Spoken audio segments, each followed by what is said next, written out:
Hey guys, Joe Saint here, coming at you with another frequently asked question I see posted on the forum boards at bariatricpal.com. And I'm here tonight again with my sidekick, Frankensleeve, and we're here to answer that question along with plenty of the posters who had their own ideas and their thoughts and opinions. So tonight's question comes in from the candidate, and the candidate writes, what fat-related routines, patterns, or things are you hoping to leave behind after weight loss surgery? And my answer was, my top fat-related routine I was happy to leave behind was using a chair or a prop or something to help me get up off the floor once I'd gotten down. I lived in fear of the pain in my knees and the inability to get myself up off the floor without having something to help me pull myself up off the floor. And the other one I really had a hard time with pre-op was cutting my toenails. It was getting to the point where, I'd have to sit on a bed where I could prop my leg up on the bed, pull it toward me, take a deep breath, suck in my gut, and cut my toenails. So I was happy to leave those behind once the weight started coming off. But there are lots of other ones, and rather than go into my detailed list, I wanted to share with you the postings from other forum members. And OKC Pirate writes in, no longer having to plan on how to cut my toenails. See, that's just not just me. It's pretty common. Used to be a logistical hassle. Leg up, breath, suck in gut, bend, gasp for air. D Wood TX writes in, having to request a table instead of a booth at a restaurant. Yes, I too lived in fear of the dreaded booth. And also living in fear of those chairs that didn't have four legs, the kind that kind of has a seat and then the tubing goes down to the front and then curves back under the bottom, but there's no actual support under your butt. I was always afraid of those things collapsing on me. They wobbled quite a bit with me sitting on one. UK Kate UK writes in, walking into a clothes shop and not pushing everything to one side so that I can get to the biggest sizes straight away. Oh, and not hearing across the shop, we don't do large sizes. That's a really great non-scale victory. Being able to pick out clothes from any shop at almost any place. Lauren 80, did I say this right? Lauren Ellen 80 says, no longer having to pre-stretch my shirts so they fit better. Yeah, that was me too. Every time I would wash my clothes, I would air dry them, because the dryer would usually shrink them up just enough so that they were fitting a little bit tight. I'd always wind up having to put the shirt on and pull the tails and put my hands up under the shirt, stretch it forward, stretch it backward, stretch it to the side. So at least it would look kind of loose fitting on me rather than clinging to my rolls of fat. Bandista writes in, taking forever choosing clothes which would keep my fat as camouflaged as possible.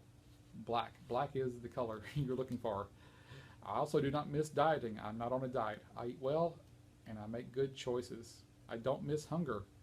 In fact, gasp, I welcome it. I am in sync with my body for the first time in so long. That's true too.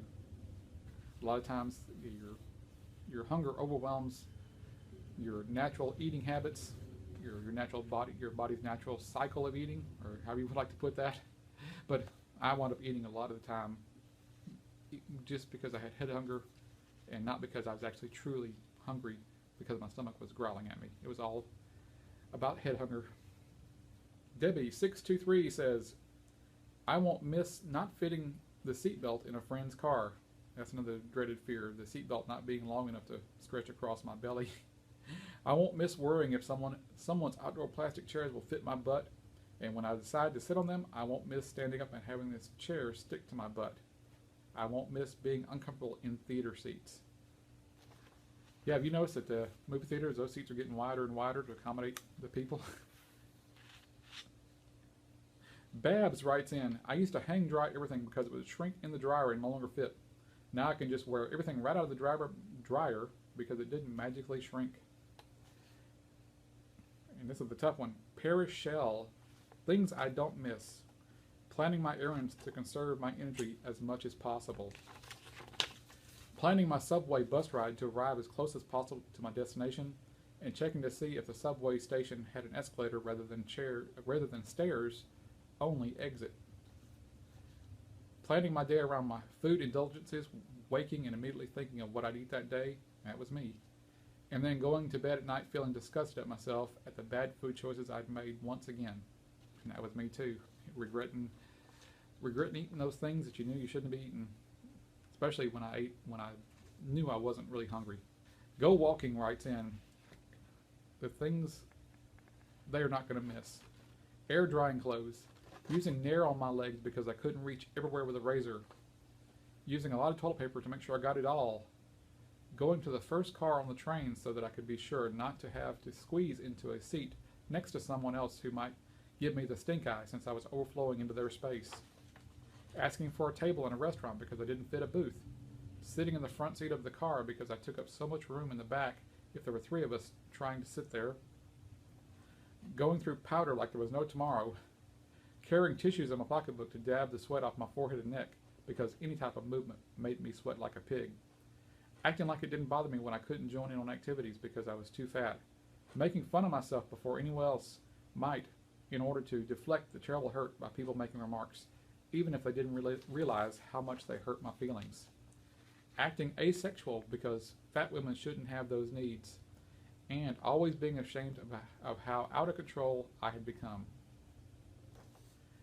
And finally, No Onions writes in, number 1, fewer slip-on shoes. I'd reached a point where I specifically looked for shoes that I wouldn't have to bend over and tie. Number 2, clipping toenails. One more for the toenails. My abdomen would frequently cramp from the necessary positioning. Number 3, towels that will wrap around your waist. Yeah, that's a big one. I didn't think about that. Towels that wrap around your waist. That's amazing that a bath towel will now wrap around my waist, my stomach, my head. So it fits everywhere. Burning any and all comfort stretch waisted pants that are in my closet. You know, the kind with the hidden extra inches? Yeah. You're talking to the guy who buys the George brand of pants at Walmart because they have the built-in elastic for the extra inches. Actually, I will happily donate any clothing. Number 5, reduced sweating, hopefully. I'm hoping I don't need to sit under the ceiling fan every morning after I get ready for work, just to cool down before heading to the car.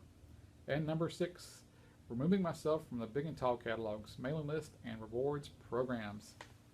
So, as you can see, there's a lot of people with a lot of routines that they are not going to miss after losing the weight.